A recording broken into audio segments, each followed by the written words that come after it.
이 사건이 굉장히 복잡하고 힘든 어려운 사건이다.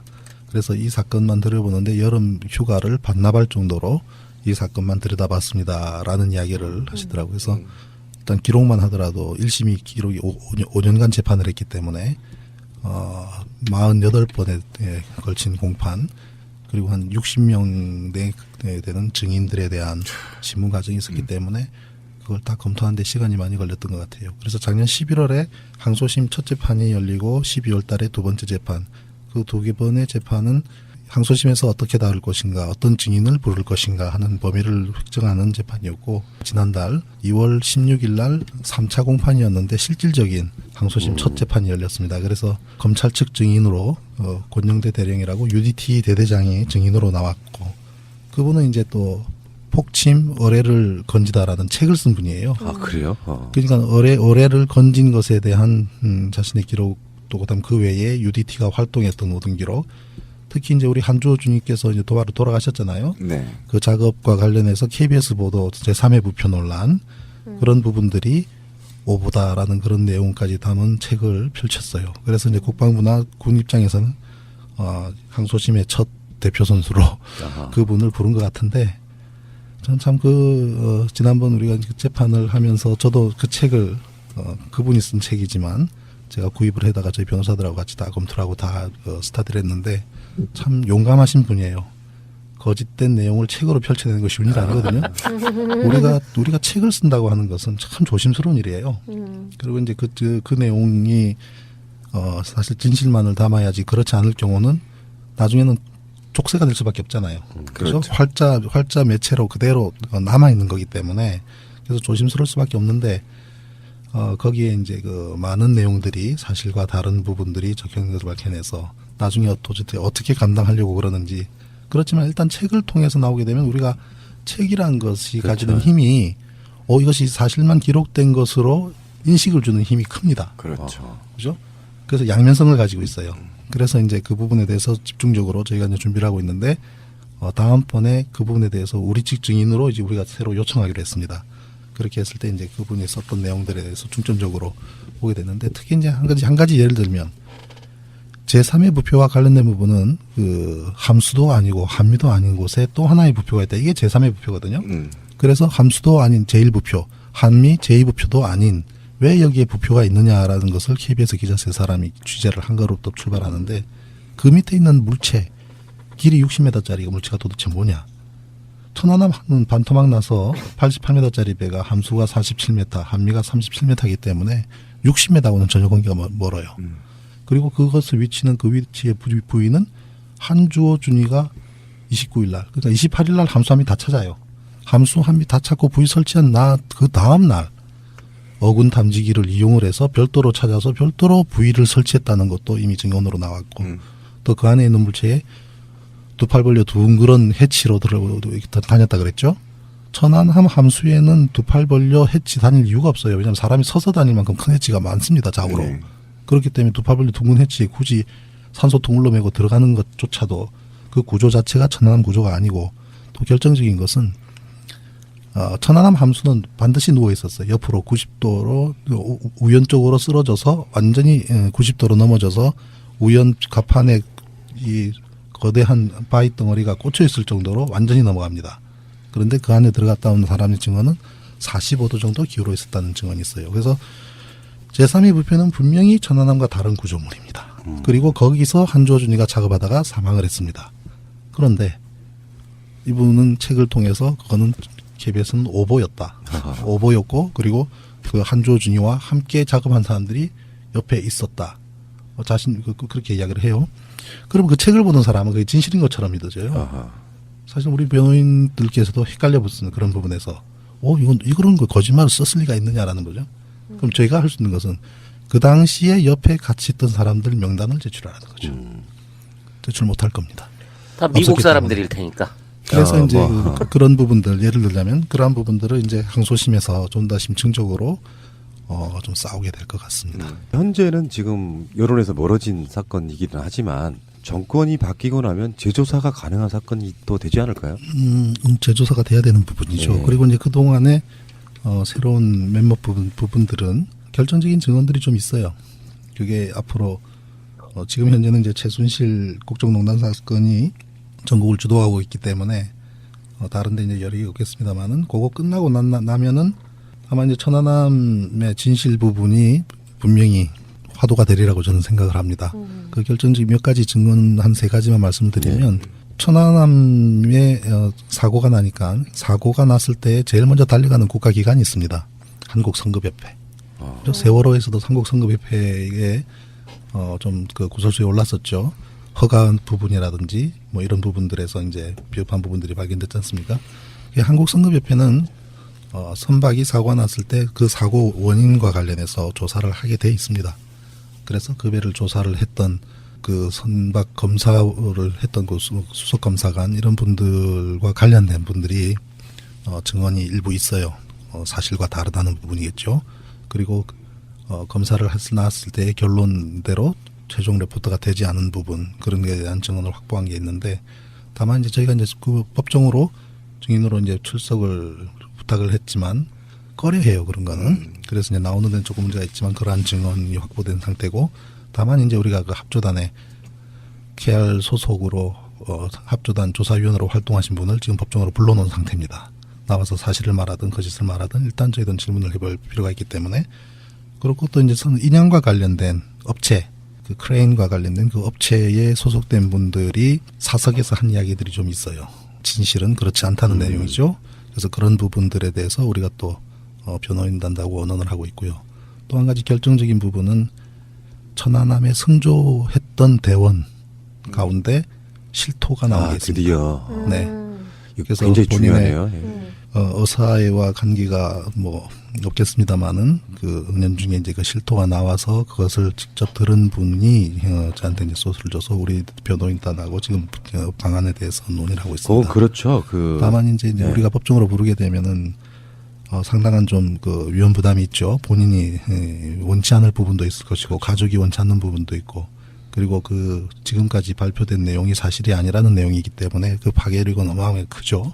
그래서 본인의 안전 문제도 있고 그래서 그 정도만 제가 말씀을 드리겠습니다만은 끝없이 그냥 묻어둘 수는 없죠. 그죠? 어느 순간에서는 그러한 모든 것이 다뤄지고 나타나야 될 겁니다. 그래서 저는 이제 천안함 7주기가 다가오는데 이제 3월 26일이 되면 7년째 아닙니까? 예.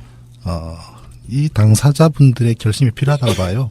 그 당사자분들은 희생하신 가족분들도 참 마음은 안타깝습니다만은 그리고 이제 지금 생존한 대원들의 가족분들도 마찬가지고 그분들은 정말 진정한 영웅이 되는 방법을 찾는 게 전 중요하다고 그렇죠. 봅니다. 진정한 영웅. 진정한 영웅은 진실을 말하는 겁니다.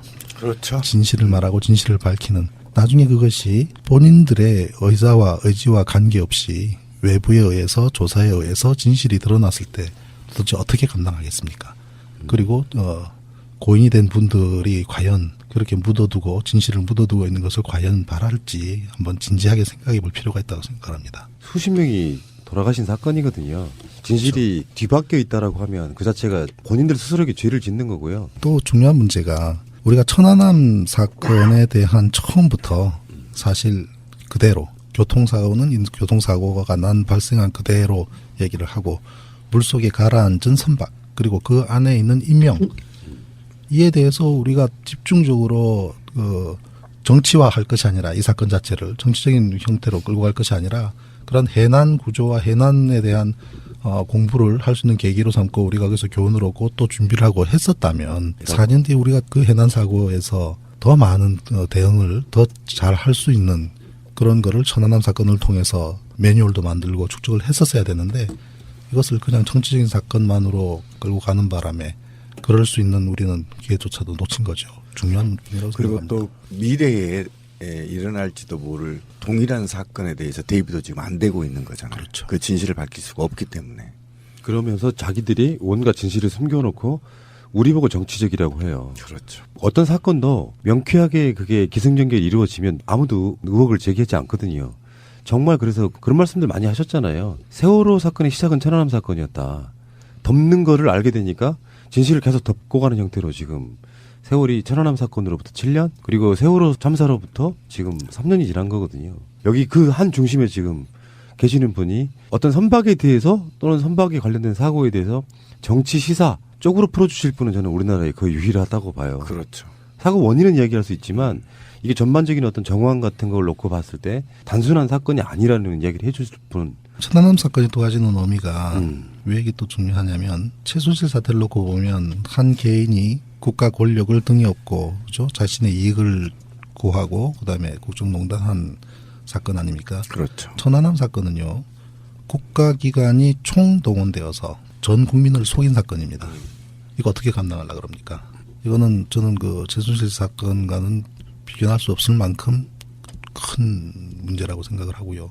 이 진실이 밝혀졌을 때 그 조작을 하고 왜곡을 하고 했던 그 세력들, 그 중심축에 있던 사람들, 또 그 세력은 향후 30년, 50년 정권 잡기 힘들 겁니다. 천안함 사건은 이명박의 정권, 세월호 참사는 박근혜 정권, 보수 정권이 지금 뭐 최순실 게이트, 박근혜 게이트를 묶어서 지금 탄핵이 된 상황인데 여기에 이제 이런 국민들이 알고 있던 진실이 완전 반전으로 뒤집히는 어떤 순간이 오면 저 세력들 자체가 일어서기는 좀 힘들겠다는 생각이 들어요. 그런데 정권이 바뀌면 천안함의 진실은 바뀔 수 있나요? 저는 이게 제일 궁금해요. 물론 이제 정권을 잡은 우리가 바라는 대로 그죠? 네. 그 정권이 만들어졌을 때 그런 의지가 있느냐의 부분인데 사실 좀 걱정은 되죠. 왜냐하면 2012년 같은 경우에도 대선 후보셨던 문재인 후보께서 그 당시에도 그때 이제 그 언론 특보를 저한테 보내셨어요.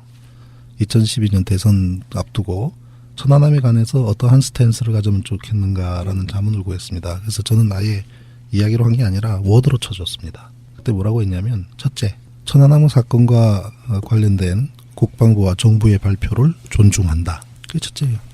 그래요. 국가 발표니까요. 두 번째, 그럼에도 불구하고 의구심이 해소되지 않기 때문에 내가 대통령이 되면 과학적이고 객관적이고 합리적인 조사를 할 것이다. 그러면 되는 거예요. 맞잖아요. 그렇죠.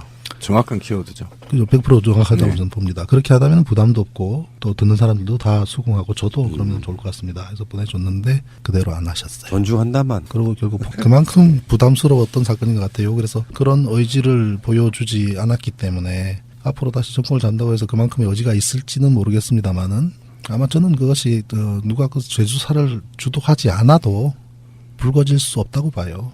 왜냐하면 이제는 뭐 호주머니 뚫고 나오는 송곳이 돼버렸거든요.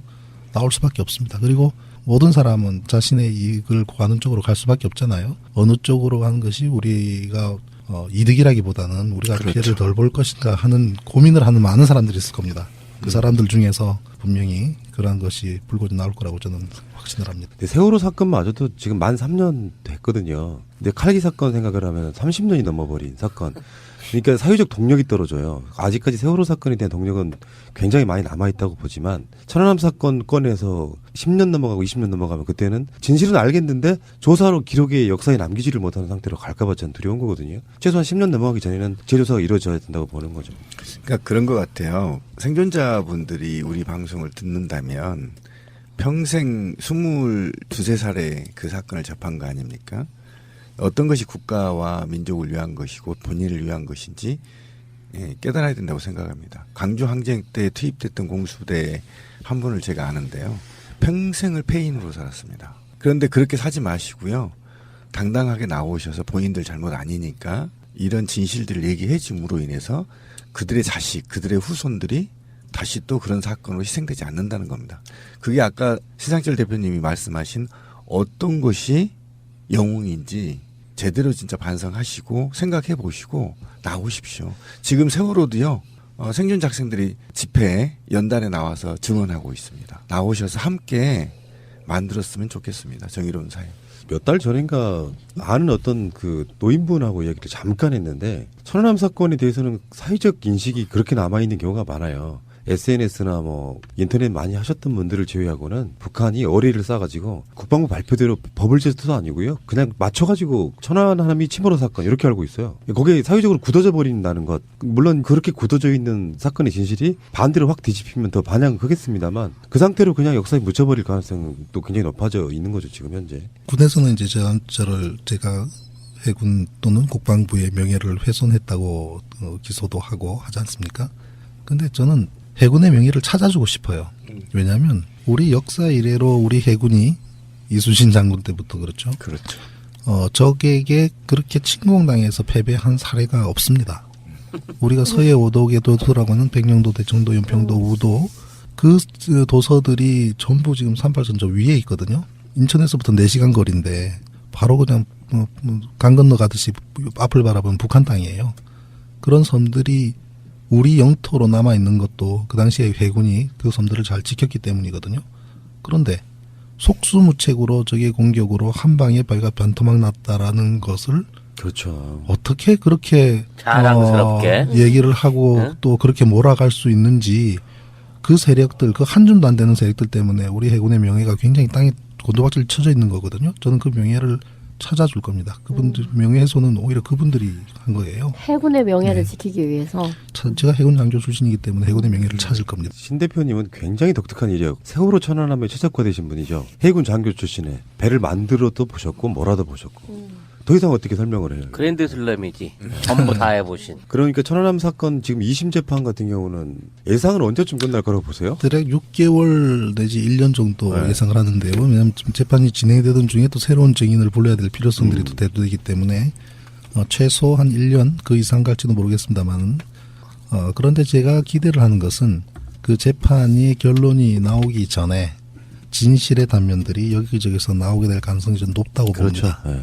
예, 그것이 뭐 이런 새날에 우리 이런 방송을 통해서도 많은 얘기를 할 수 있습니다만은 실제로 또 공중파 방송들이 조명을 하고 또 그것을 새롭게 접근을 할 거라고도 저는 생각을 해요. 또 부분적으로는 제가 해야 되고요. 소스를 예, 준 예. 부분들도 있고요. 그래서 그러한 것을 통해서 또는 그 다른 방법으로 드러나게 되면 재판의 결론은 나중에 시지부지되는 형태로 될 수도 있지 않을까 그렇게 기대를 해봅니다. 제가 대선 출발 한번 할까요? 공약 딱 2가지만 걸게요. 천안함 사건과 세월호 사건의 진실을 파헤치겠습니다. 그냥 한번. 일단 여기 내 표는 나오겠네. 네. 아니 그러니까 이게 뭐 웃으면서 하는 얘기지만 본인 당사자이거나 또는 유가족이거나 하신 분들 입장에서 인생의 가장 중요한 목표일 수 있단 말이에요. 천안함 사건도 그렇고. 그렇죠. 근데 그때 우리도 기억들 하시겠지만 신상철 대표님이 정부에 의해서 오염이 돼버리니까요. 세월호 사건의 진실을 밝히는데 조직을 구성하는 데 있어서 반대하고 또 오염시켜놓고 그래서 이상한 음모론자 만들어놓고 그러면서 진실 접근 못하게 그냥 계속 막아버리는 거고요. 제가 봤을 때는 신상철 대표님이 아까 그 트리플 크라운 그 경력과 그리고 이종희 대표 정도 두 분만 의기투합해도 웬만큼은 세월호 조사에 있어가지고 조사라는 게 대장 두 분만 있으면 나머지는 전문가들 구성하면 되는 거죠. 그렇죠. 그 이해도가 제일 높은 사람, 큰 그림 그릴 수 있는 사람은 저는 이 두 분 정도라고 저는 보는 거거든요. 요즘에는 뭐 근데 배 타셔야 되는 분이 이제 언론사 하고 계시고. 자, 알겠습니다. 천안함 이야기였습니다. 가운데 실토가 나오겠습니다. 드디어. 네. 그래서 굉장히 본인의 중요하네요. 예. 의사와 관계가 뭐 없겠습니다만은 그 은연중에 이제 그 실토가 나와서 그것을 직접 들은 분이 저한테 이제 소스를 줘서 우리 변호인단하고 지금 방안에 대해서 논의를 하고 있습니다. 그렇죠. 다만 이제 네. 우리가 법정으로 부르게 되면은 상당한 좀 그 위험 부담이 있죠. 본인이 원치 않을 부분도 있을 것이고 가족이 원치 않는 부분도 있고 그리고 그 지금까지 발표된 내용이 사실이 아니라는 내용이기 때문에 그 파괴력은 어마어마하게 크죠. 그래서 본인의 안전 문제도 있고 그래서 그 정도만 제가 말씀을 드리겠습니다만은 끝없이 그냥 묻어둘 수는 없죠. 그죠? 어느 순간에서는 그러한 모든 것이 다뤄지고 나타나야 될 겁니다. 그래서 저는 이제 천안함 7주기가 다가오는데 이제 3월 26일이 되면 7년째 아닙니까? 예. 이 당사자분들의 결심이 필요하다고 봐요. 그 당사자분들은 희생하신 가족분들도 참 마음은 안타깝습니다만은 그리고 이제 지금 생존한 대원들의 가족분들도 마찬가지고 그분들은 정말 진정한 영웅이 되는 방법을 찾는 게 전 중요하다고 그렇죠. 봅니다. 진정한 영웅. 진정한 영웅은 진실을 말하는 겁니다. 그렇죠. 진실을 말하고 진실을 밝히는 나중에 그것이 본인들의 의지와 관계없이 외부에 의해서 조사에 의해서 진실이 드러났을 때 도대체 어떻게 감당하겠습니까? 그리고 고인이 된 분들이 과연 그렇게 묻어두고 진실을 묻어두고 있는 것을 과연 바랄지 한번 진지하게 생각해 볼 필요가 있다고 생각합니다. 수십 명이 돌아가신 사건이거든요. 진실이 뒤바뀌어 있다라고 하면 그 자체가 본인들 스스로에게 죄를 짓는 거고요. 또 중요한 문제가 우리가 책을 쓴다고 하는 것은 참 조심스러운 일이에요. 그리고 이제 그 내용이 사실 진실만을 담아야지 그렇지 않을 경우는 나중에는 족쇄가 될 수밖에 없잖아요. 그렇죠? 활자 매체로 그대로 남아 있는 거기 때문에 그래서 조심스러울 수밖에 없는데 거기에 이제 그 많은 내용들이 사실과 다른 부분들이 적혀있는 것을 밝혀내서 나중에 도대체 어떻게 감당하려고 그러는지. 그렇지만 일단 책을 통해서 나오게 되면 우리가 책이란 것이 그렇죠. 가지는 힘이 이것이 사실만 기록된 것으로 인식을 주는 힘이 큽니다. 그렇죠. 그죠? 그래서 양면성을 가지고 있어요. 그래서 이제 그 부분에 대해서 집중적으로 저희가 이제 준비를 하고 있는데, 다음번에 그 부분에 대해서 우리 측 증인으로 이제 우리가 새로 요청하기로 했습니다. 그렇게 했을 때 이제 그분이 썼던 내용들에 대해서 중점적으로 보게 됐는데, 특히 이제 한 가지 예를 들면, 제3의 부표와 관련된 부분은 그 함수도 아니고 함미도 아닌 곳에 또 하나의 부표가 있다. 이게 제3의 부표거든요. 그래서 함수도 아닌 제1부표, 함미 제2부표도 아닌 왜 여기에 부표가 있느냐라는 것을 KBS 기자 세 사람이 취재를 한 거로부터 출발하는데, 그 밑에 있는 물체, 길이 60m짜리 물체가 도대체 뭐냐. 천안함은 반토막 나서 88m짜리 배가 함수가 47m, 함미가 37m이기 때문에 60m하고는 전혀 관계가 멀어요. 그리고 그것을 위치는 그 위치의 부위는 한주호 준이가 29일 날, 그러니까 28일 날 함수함이 다 찾아요. 함수함이 다 찾고 부위 설치한 그 다음 날 어군 탐지기를 이용을 해서 별도로 찾아서 별도로 부위를 설치했다는 것도 이미 증언으로 나왔고, 또 그 안에 있는 물체에 두 팔 벌려 둥그런 해치로 다녔다 그랬죠. 천안함 함수에는 두 팔 벌려 해치 다닐 이유가 없어요. 왜냐하면 사람이 서서 다닐 만큼 큰 해치가 많습니다. 좌우로. 네. 그렇기 때문에 두 팔 벌려 둥근 해치에 굳이 산소 통로로 메고 들어가는 것조차도 그 구조 자체가 천안함 구조가 아니고, 또 결정적인 것은 천안함 함수는 반드시 누워 있었어요. 옆으로 90도로 우연쪽으로 쓰러져서 완전히 90도로 넘어져서 우연 갑판에 이 거대한 바위 덩어리가 꽂혀 있을 정도로 완전히 넘어갑니다. 그런데 그 안에 들어갔다 온 사람의 증언은 45도 정도 기울어 있었다는 증언이 있어요. 그래서 제3의 부표는 분명히 천안함과 다른 구조물입니다. 그리고 거기서 한주호 준이가 작업하다가 사망을 했습니다. 그런데 이분은 책을 통해서 그거는 KBS는 오보였다. 오보였고, 그리고 그 한주호 준이와 함께 작업한 사람들이 옆에 있었다. 자신 그렇게 이야기를 해요. 그럼 그 책을 보는 사람은 그게 진실인 것처럼 믿어져요. 사실 우리 변호인들께서도 헷갈려 붙는 그런 부분에서 이거는 그 거짓말을 썼을 리가 있느냐라는 거죠. 그럼 저희가 할 수 있는 것은 그 당시에 옆에 같이 있던 사람들 명단을 제출하라는 거죠. 제출 못할 겁니다. 다 미국 없었기 사람들일 테니까. 그래서 이제 그런 부분들, 예를 들자면 그러한 부분들을 이제 항소심에서 좀 더 심층적으로 좀 싸우게 될 것 같습니다. 현재는 지금 여론에서 멀어진 사건이기는 하지만 정권이 바뀌고 나면 재조사가 가능한 사건이 또 되지 않을까요? 재조사가 돼야 되는 부분이죠. 네. 그리고 이제 그동안에 새로운 몇몇 부분들은 결정적인 증언들이 좀 있어요. 그게 앞으로 지금 현재는 이제 최순실 국정농단 사건이 전국을 주도하고 있기 때문에 다른 데 이제 열이 없겠습니다만은, 그거 끝나고 나면은 아마 이제 천안함의 진실 부분이 분명히 화두가 되리라고 저는 생각을 합니다. 그 결정적인 몇 가지 증언 한 3가지만 말씀드리면, 천안함에 사고가 나니까 사고가 났을 때 제일 먼저 달려가는 국가기관이 있습니다. 한국성급협회. 세월호에서도 한국성급협회에 좀 그 구설수에 올랐었죠. 허가한 부분이라든지 뭐 이런 부분들에서 이제 비협한 부분들이 발견됐지 않습니까? 한국성급협회는 선박이 사고가 났을 때 그 사고 원인과 관련해서 조사를 하게 돼 있습니다. 그래서 그 배를 조사를 했던 그 선박 검사를 했던 그 수석 검사관 이런 분들과 관련된 분들이 증언이 일부 있어요. 사실과 다르다는 부분이겠죠. 그리고 검사를 나왔을 때의 결론대로 최종 레포트가 되지 않은 부분, 그런 것에 대한 증언을 확보한 게 있는데, 다만 이제 저희가 이제 그 법정으로 증인으로 이제 출석을 부탁을 했지만 꺼려해요, 그런 거는. 그래서 이제 나오는 데는 조금 문제가 있지만 그러한 증언이 확보된 상태고, 다만 이제 우리가 그 합조단에 KR 소속으로 합조단 조사위원으로 활동하신 분을 지금 법정으로 불러놓은 상태입니다. 나와서 사실을 말하든 거짓을 말하든 일단 저희는 질문을 해볼 필요가 있기 때문에.